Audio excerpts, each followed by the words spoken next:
قیامت کا ایک دن 50,000 سال کے برابر ہوگا۔ انتظار کرتے کرتے پریشان ہو جائیں گے اور پناہ مانگیں گے کہ کب سوال و جواب شروع ہوگا۔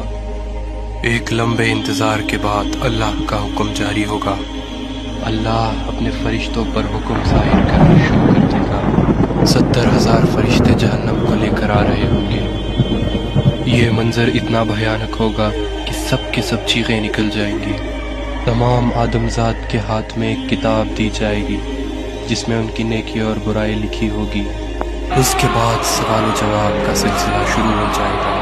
انسان اگر جھوٹ بولنے کی کوشش کرے تو اس کی زبان بند کر دی جائے گی۔ انسان کے ہاتھ، پیر، آنکھ سب گواہی دیں گے۔ ہر وہ چیز جو انہوں نے پوری زندگی کی ہے سب سے پردہ ہٹ جائے گا۔ وہ دن یوں بھیانک ہوگا کہ کوئی بھی بچ نہیں پائے گا۔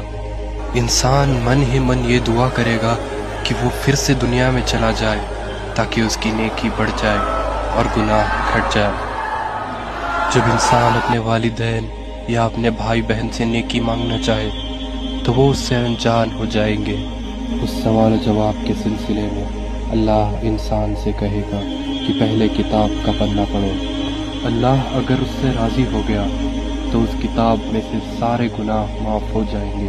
روز محشر میں ایک ترازو ہوگا جس میں فرشتے انسان کی نیکیاں اور گناہ لکھیں گے۔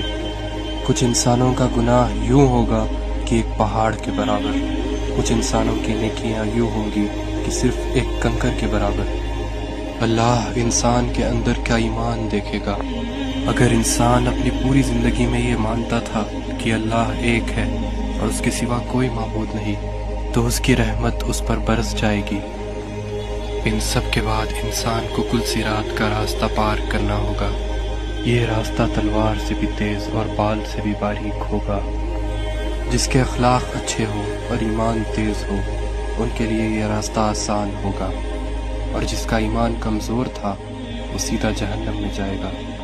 کل صراط پار کرنے کے بعد اللہ کا حکم ہوگا کہ لوگوں میری جنت میں داخل ہو جاؤ، یہ خوبصورت جنت جہاں پر دودھ کی ندیاں بہہ رہی ہے۔